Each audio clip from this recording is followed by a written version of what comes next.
It's July 29th, 2010. In a luxurious residence in the exclusive Colinas de San Javier neighborhood of Zapopan, Jalisco, the morning tranquility is shattered by the thunder of a military helicopter and the screech of armored vehicles. An elite team from the Mexican army, faces covered and weapons raised, surrounds the property. They're not there for just any criminal. They're hunting a ghost, a man who, for decades, has operated from the shadows, building a multi-million-dollar empire with almost legendary discretion. Inside the house, their target, alerted by the noise, doesn't surrender. He opens fire with an assault rifle, making a last, desperate stand. The exchange of gunfire is brief but intense. Seconds later, the most powerful man in Jalisco, one of the four pillars of the largest cartel in the world, lies lifeless on the floor of his fortress. His name? Ignacio Coronel Villarreal, better known as Nacho Coronel, or the Crystal King. But who really was this man, hidden behind the nickname of a simple hatter? Was he merely a bloodthirsty drug lord who poisoned the streets of two continents with his synthetic drug? Or was he a shrewd business strategist who, from the shadows, wove a web of political and economic power capable of controlling an entire state? Join me as we delve into the origins of the man who, with his intelligence and silent brutality, became one of the most enigmatic and feared figures in the history of modern drug trafficking. Ignacio Coronel Villarreal was born on February 1, 1954 in the rural community of Canelas, Durango, in the heart of the Golden Triangle, a rugged, mountainous region spanning the states of Sinaloa, Chihuahua, and Durango, historically known as the epicenter of poppy and marijuana cultivation in Mexico. His origins were neither opulent nor privileged. He was born into the cradle of marginalization and poverty that has defined this region for generations. He grew up in an environment where opportunities were scarce and the state was either an absent presence or, worse, a corrupt and predatory force. In Canelas, as in so many other towns in the Golden Triangle, the only law that mattered was the law of the mountains, and the only viable economy was the one dictated by illicit crops. From a very young age, Ignacio learned the harsh lessons of survival. He did not have an extensive formal education. His true education took place in the poppy fields and on the dusty trails, where power wasn't measured in academic degrees, but in the ability to command loyalty and exert violence. Unlike other future kingpins who stood out for their impulsiveness or ostentation, the young Ignacio developed a markedly different character. He was observant, quiet, and possessed a natural intelligence for business and logistics. He understood from the beginning that true power didn't lie in brute force, but in silent control, in the ability to pull the strings without being seen. His family, like many in the region, had ties to the world of small-scale drug trafficking. But it was his uncle, Raimundo Coronel Peñuñuri, who opened the doors to the big leagues for him. It is said that it was through him that Ignacio made his first contacts with the trafficking networks that were beginning to consolidate in the 1970s and 80s. It was during this formative period that he met a man who would change his destiny and that of drug trafficking across the continent. Amado Carrillo Fuentes, the future Lord of the Skies. The relationship with Carrillo Fuentes was fundamental. Amado, a native of Sinaloa but with his base of operations in Ciudad Juarez, was revolutionizing the drug transport business. While others depended on human mules or ground vehicles, Carrillo Fuentes was building a fleet of airplanes that would allow him to move tons of Colombian cocaine into the United States, earning him his famous nickname. Ignacio Coronel became one of his most trusted men. He wasn't a hitman or a mere transporter. His value was in his strategic mind. He joined Carrillo Fuentes' organization, the Juarez Cartel, and quickly proved his worth, not on the battlefield, but in planning and operations. He learned the art of corruption, money laundering, and above all, the importance of discretion. While Amado Carrillo built his aerial empire, Nacho Coronel solidified his position as a key player in the shadows, a low-profile operator of lethal efficiency. It was during his time in the Juarez Cartel that he began to forge the alliances that would define his future, including his first contacts with the emerging leaders of Sinaloa, Joaquin El Chapo Guzmán and Ismael El Mayo Zambada. However, Ignacio Coronel was not destined to be anyone's number two. He had his own vision, an idea that would transform drug trafficking forever. He observed the dependence Mexican cartels had on Colombian cocaine suppliers and saw a structural weakness. The business depended on a product they didn't control at its source. It was then that his strategic mind focused on a completely new market, a drug that could be manufactured in Mexico without the need for vast farmlands or negotiations with volatile foreign partners: methamphetamine. This vision would not only set him on his own path, but would make him the architect of a new era of synthetic drugs, a chemical plague that would grant him immense power and the title for which he would be feared across the world: the Crystal King. The death of Amado Carrillo Fuentes in 1997 during a botched plastic surgery caused an earthquake in the Mexican underworld. The Juarez Cartel, the most powerful organization of its time, fractured, unleashing a bloody struggle for control of its vast routes and operations. Amidst this chaos, Ignacio Coronel saw the opportunity he had been waiting for. Instead of joining the fight for the ashes of the Juarez Empire, he made a strategic decision that would demonstrate his genius and long-term vision. He quietly broke away from the crumbling organization and aligned himself with the faction he predicted would dominate the future, the Sinaloa Cartel, led by Joaquin El Chapo Guzmán, Ismael El Mayo Zambada, and the Beltran Leiva brothers.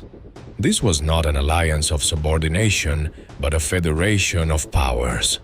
El Chapo and El Mayo controlled the trafficking routes and logistics for cocaine and marijuana, but Nacho Coronel brought something they didn't have. Something that would soon become the cartel's most innovative financial engine, the methamphetamine business. Coronel established his base of operations in the state of Jalisco, with its capital, Guadalajara, as the nerve center of his empire. The choice was not random. Jalisco offered a strategic geographic location, with access to key Pacific ports like Manzanillo, a developed industrial infrastructure, and a political and business class historically susceptible to corruption. From there, Nacho Coronel began to build his kingdom. His approach was radically different from his contemporaries. While the Arellano Felix brothers in Tijuana reveled in ostentatious violence and public notoriety, Coronel cultivated an aura of mystery and discretion. He presented himself as a prosperous cattle and dairy farmer.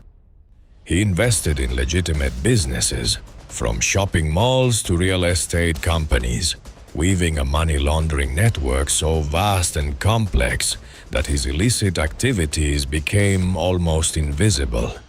He earned the nickname the Lord of the Hat for his supposed penchant for appearing at high society events in Guadalajara as just another wealthy rancher, a respectable businessman.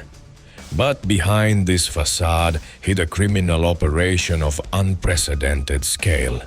Coronel was the pioneer of industrial-scale methamphetamine production in Mexico. He understood that synthetic drugs were the future. Unlike cocaine, which required vast coca plantations in South America and complex deals with Colombian producers, meth could be cooked in labs using precursor chemicals imported from Asia. This gave him total control over the production chain. He established a global logistics network to import tons of ephedrine and pseudoephedrine, mainly from China and India, through Pacific ports. Once in Mexico, these chemicals were transported to mega labs hidden in the rural areas of Jalisco and Michoacan, where armies of cooks produced the drug, known as crystal or ice, with a purity and quality that quickly dominated the US market. His business model was brilliant in its simplicity and lethal in its effectiveness. He didn't just produce the drug, he also controlled its distribution. He created his own trafficking routes, independent of the cocaine pipelines that flooded cities on the west coast of the United States, from Los Angeles to Phoenix and Denver. The profits were astronomical, even surpassing those of cocaine in terms of profit margin. Coronel's empire generated hundreds of millions, if not billions, of dollars a year, a cash flow he used to consolidate his power. With this money, he corrupted every level of government in Jalisco. It's said he had police commanders, prosecutors, judges, and even high-level politicians on his payroll. Jalisco became his personal fiefdom, a de facto narco-state, where the law of the land was subordinate to the law of Coronel. Any official who refused to cooperate was quietly eliminated. His violence was surgical, not indiscriminate. He didn't seek the media-driven terror of his rivals. He preferred the silent removal of obstacles, maintaining his low profile and his image as an untouchable businessman. Within the Sinaloa Federation, his status was that of a full partner. He was the third pillar alongside El Chapo and El Mayo. While they focused on the transnational trafficking of traditional drugs, Nacho provided them with a diversified and massive source of income, while also controlling one of the most important territories in the country. His power was such that he operated with almost total autonomy. The Crystal King had not only built a synthetic drug empire, he had created a new paradigm in drug trafficking, one based on vertical integration, product diversification, and a strategy of deep, silent corruption. He had become the financial and strategic brain of the most powerful criminal organization on the planet, a ghost whose power was as immense as it was invisible. The consolidation of Ignacio Coronel's power in Jalisco and his rise as the Crystal King were based not only on his genius for illicit business, but also on his ability to weave an impenetrable web of family and social alliances that legitimized his presence and shielded his operations. He understood as few did that in Mexico, real power is often built through blood ties and strategic partnerships. One of his masterstrokes in this arena was his marriage. Coronel married a niece of Ignacio Don Nacho Zunoarce, an old guard politician from the Institutional Revolutionary Party, PRI, who had been the governor of Jalisco. This connection was not trivial.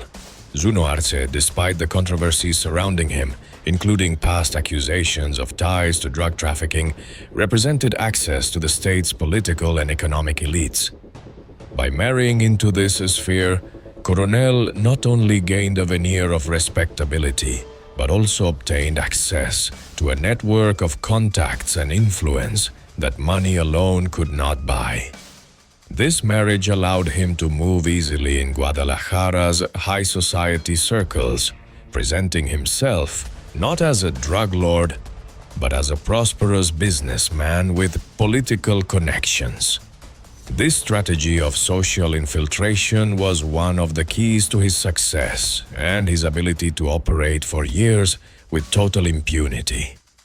But the most significant and powerful family alliance he forged was directly with the top leadership of the Sinaloa Cartel. To solidify his position within the Federation and intertwine his destiny with that of his partners, Coronel orchestrated the marriage of his niece, Emma Coronel Aispuro, to the organization's top leader, Joaquin El Chapo Guzmán. Emma, a young beauty queen from Canelas, Durango, Nacho's own hometown, became El Chapo's wife in 2007. This was much more than a simple marriage. It was a dynastic pact in the style of ancient monarchies. With this union, Nacho Coronel was no longer just a partner. He became El Chapo's direct family. This not only strengthened the trust and loyalty between the two kingpins, but also sent a clear message to their rivals. The Sinaloa leadership was united by blood, and an attack on one would be considered an attack on all. Coronel's influence grew exponentially. He became a mentor and protector to El Chapo's sons, known as Los Chapitos, helping to integrate them into the business. He also extended his network of power through his own relatives. His brother Ricardo Coronel Villarreal became one of his trusted operators, and his nephew, Mario Carrasco Coronel, alias El Gallo, rose to become one of his top lieutenants. However, these family ties, which were his greatest strength, also became his greatest vulnerability. In April 2010, his son Alejandro Coronel, only 16 years old, was kidnapped and murdered in Bahía de Banderas, Nayarit. It is said that the culprits were members of the Beltrán Leiva cartel, with whom Sinaloa was engaged in a war to the death.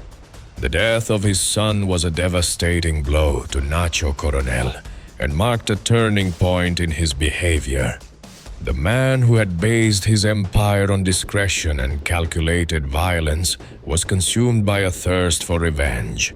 He unleashed a brutal hunt for those responsible, breaking his own code of maintaining a low profile. This act of personal vengeance exposed him, making him visible to the authorities in a way that had never happened before. The cold, calculating strategist began to make mistakes, driven by grief and rage. Meanwhile, on the operational front, Coronel continued to innovate. He was one of the first to understand the power of criminal franchises. Instead of directly controlling every operation, he empowered local cells and gangs to work under his brand, paying him a tax or peso for the right to use his supply and distribution routes. This model allowed him to rapidly expand his influence throughout central and western Mexico, from Colima and Michoacán to Nayarit and, of course, Jalisco. He was also a pioneer in creating armed wings to combat his rivals, primarily Los Zetas, who at that time were trying to expand across the country. Coronel financed and armed a group of assassins known as Los Matacetas, the Zeta Killers, a death squad whose sole purpose was to hunt down and exterminate members of Los Zetas.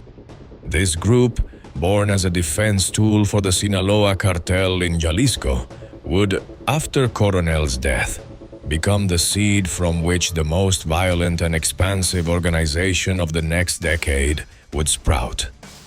The Jalisco New Generation Cartel, CJNG. Ironically, the weapon Coronel created to protect his empire would lay the foundation for its successor, an organization that would go on to challenge the Sinaloa Cartel itself.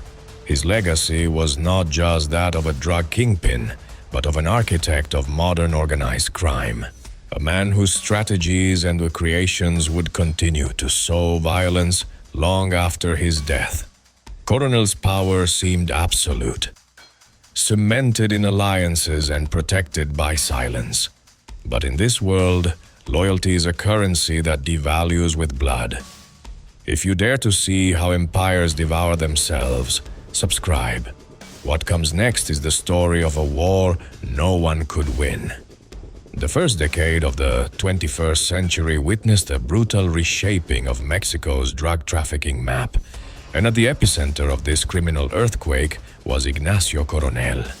The so-called Pax Narca that had existed under the Sinaloa Federation was shattered in 2008 with the capture of Alfredo Beltran Leiva, alias El Mochomo, one of the brothers who led the Beltran Leiva clan. His brothers, Arturo and Hector, accused El Chapo Guzmán of betraying him, handing him over to the authorities to settle an internal dispute. This accusation, whether true or not, was the spark that lit the flame. The Beltran Leiva cartel declared an all-out war against their former partners in the Sinaloa Cartel, unleashing one of the bloodiest eras in Mexico's history. The Federation split in two, and all its members were forced to choose a side. Nacho Coronel, true to his alliance with El Chapo and El Mayo, remained loyal to Sinaloa. This decision automatically made him a primary target for the Beltran Leivas. His fifth dome in Jalisco, which for years had been a sanctuary of relative peace under his discreet control, was transformed into a battlefield. The Beltran Leivas, known for their brutality and their network of corruption within federal security forces, attempted to seize control of his territory.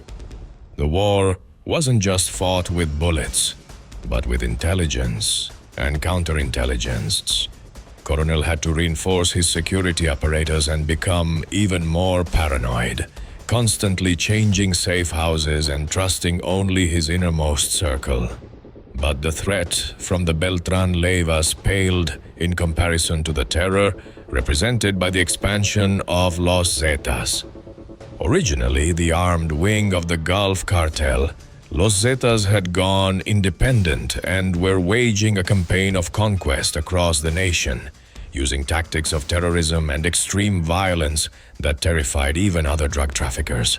Their goal was to take control of the most lucrative territories, and Jalisco, with its strategic port in Manzanillo and its booming local drug market, was a coveted prize. Nacho Coronel, as the undisputed Lord of Jalisco, became the main barrier to the Zetas' expansion into western Mexico. He found himself fighting a war on two fronts, against the betrayal of the Beltran Leivas and against the invasion of Los Zetas. It was in this context of total war that Coronel once again demonstrated his strategic vision. He understood that he couldn't fight an enemy like Los Zetas, composed of former elite soldiers, with simple sicarios. He needed an equally disciplined and ruthless force. It was then, as previously mentioned, that he financed and organized Los Matasetas. This group, led by trusted men like Nemesio Seguera Cervantes, El Mencho, and Eric Valencia Salazar, El Oichicinco, was not just a group of thugs. It was conceived as a paramilitary force, an ideological and military counterweight to Los Zetas. While Los Zetas prided themselves on their indiscriminate terror against the civilian population, Los Matasetas presented themselves through narco messages and videos as a vigilante group whose sole purpose was to cleanse Jalisco of the scum of Los Zetas and protect the citizens. Of course, this was a propaganda facade. In reality, they were Coronel's enforcement arm, tasked with the dirty war. They carried out kidnappings, torture and executions of Zetas members and their collaborators, often in ways just as brutal as their enemies, including beheadings and dismemberments. Coronel's strategy worked. Los Matasetas managed to contain the Zetas' onslaught and secure Sinaloa's control over the region. However, in creating this organization, Coronel had unleashed a monster. He gave his lieutenants, Like El Mencho, an autonomy, training, and firepower they had never had before. He was, without knowing it, creating his own successors. While he waged these underground wars, pressure from the authorities was also intensifying. The government of Felipe Calderón had launched a large-scale military offensive against the cartels, and although the Sinaloa Cartel initially seemed less affected than its rivals, the attention of Mexican and U.S. intelligence agencies began to focus on the organization's key figures. The U.S. Drug Enforcement Administration, DEA, identified Nacho Coronel as a top-tier threat. They dubbed him the architect of modern drug trafficking, not only for his dominance of the meth market, but for his sophisticated network of money laundering and corruption. The State Department offered a $5 million reward for information leading to his capture. His name and face, which had remained in the shadows for years, began to appear on most wanted lists. The net was closing in. The war with his rivals forced him to become more violent, and this violence attracted the unwanted attention of the government. The death of his son had shattered his shell of discretion, causing him to make impulsive mistakes. His own creations, like Los Matazetas, were accumulating a power that would soon be difficult to control. The Crystal King, the master of the shadows, was being dragged into the light. And in the world of drug trafficking, light is synonymous with death. The ghost who had ruled Jalisco for 2 decades was about to become tangible, and with that, vulnerable. By early 2010, Ignacio Coronel's situation had become unsustainable. The man who had built his empire on the foundations of discretion and anonymity was now caught in a perfect storm. On one hand, the brutal war against the Beltrán Leivas and Los Zetas had forced him to adopt a more violent and visible posture. On the other, his quest for revenge for the murder of his son, Alejandro, had consumed him, leading him to take risks he would have deemed unacceptable in the past. This newfound visibility did not go unnoticed by the authorities. Mexican and U.S. intelligence agencies, which had struggled for years to get solid information on the elusive kingpin, finally began to find cracks in his armor. The $5 million reward offered by the U.S. government incentivized informants within his own organization and rival cartels to provide data on his movements and hideouts. The final hunt for Nacho Coronel was a meticulous intelligence operation led by the Mexican army with technological and informational support from the DEA. For months, military intelligence units tracked his communications, followed his couriers, and monitored his inner circle. They discovered that despite his immense wealth and power, Coronel had chosen not to hide in the remote mountains of Durango or Sinaloa, like his partners El Chapo and El Mayo. True to his style, he preferred the concrete jungle, hiding in plain sight in the Guadalajara metropolitan area, the heart of his kingdom. His confidence in the web of corruption he had built in Jalisco was such that he felt safer surrounded by the normalcy of urban life. He moved between several safe houses in upscale neighborhoods in Zapopan, a municipality bordering Guadalajara. However, his routine, no matter how careful, began to be mapped by his hunters. The key piece of intelligence that sealed his fate reportedly came from a close informant who detailed the location of one of his primary residences in the exclusive Colinas de San Javier neighborhood. With this information, the Mexican Army's High Command planned Operation Corona, a surgical strike designed to capture him alive, but with authorization to use lethal force if they met resistance. They knew they weren't facing an ordinary criminal, Coronel would be protected by a small but loyal security team, and in all likelihood would not go down without a fight. In the early hours of July 29, 2010, the operation was set in motion. Over 150 soldiers, supported by 2 helicopters and armored vehicles, established a silent perimeter around the residence. The plan was to avoid a prolonged firefight that could endanger civilians in the neighborhood. At dawn, the assault team prepared to move in. The roar of a Black Hawk helicopter flying low overhead was the first signal to Coronel that his world had collapsed. Soldiers rappelled down and stormed the property. The resistance was immediate. Inside the house with Coronel was his right-hand man, Iran Rivas, who tried to repel the assault, but was quickly gunned down. Coronel, finding himself cornered, did not hesitate. According to the Mexican government's official account, he grabbed an assault rifle and began firing at the soldiers, wounding one of them. In the brief but fierce shootout that followed, Ignacio Coronel Villarreal was hit by multiple rounds. He fell dead inside his own home, the sanctuary from which he had run a global empire.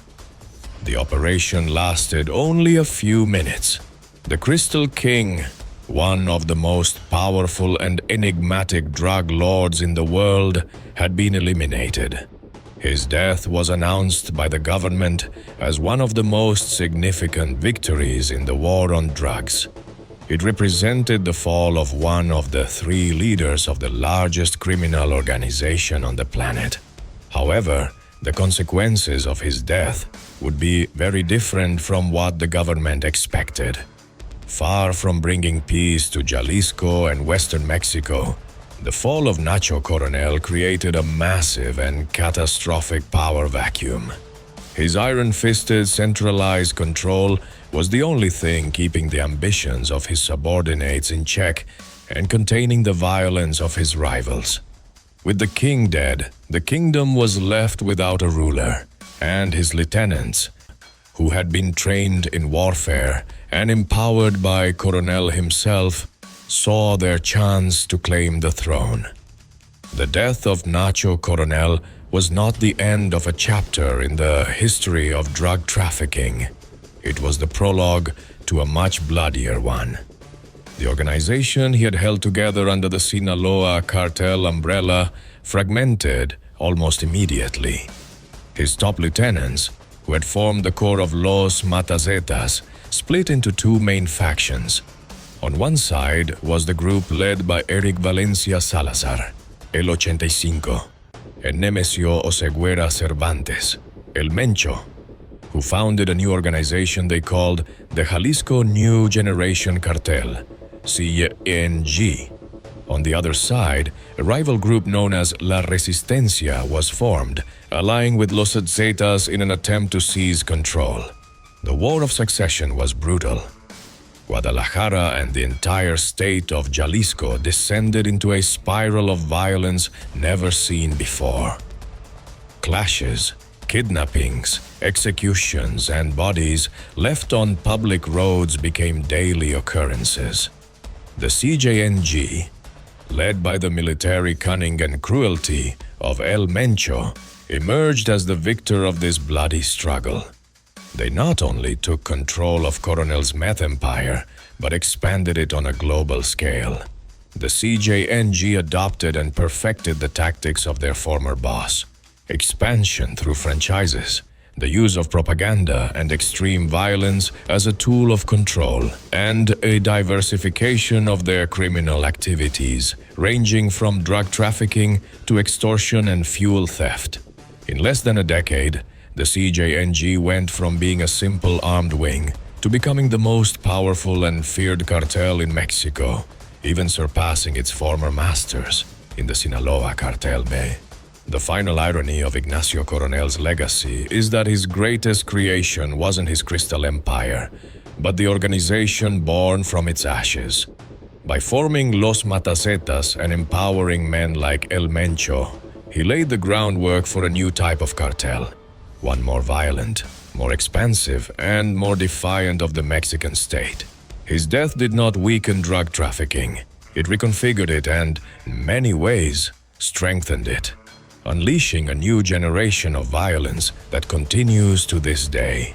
So, who really was Ignacio Coronel Villarreal?